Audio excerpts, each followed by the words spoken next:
When I first started or moved up to long distance triathlon from ITU, I actually did the World Championship 70.3 and 1 on a normal road bike.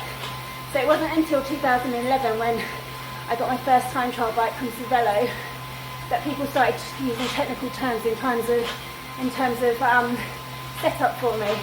One of those was drop. Drop is not that complicated, but often gets misused. Drop is the distance or the difference in distance between the saddle to the floor and the pads where you rest your elbows to the floor.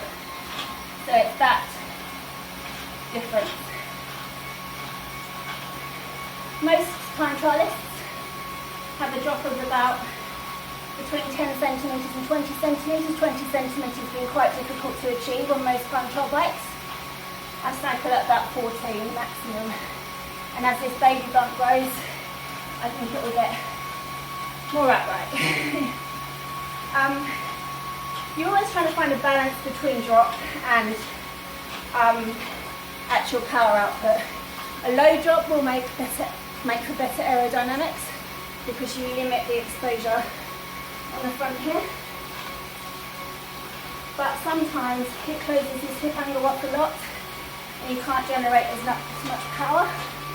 And also, if you're in a turtle position, very small, it might not be sustainable for a long period of time.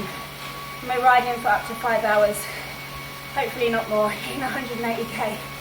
So you have to balance it with comfort.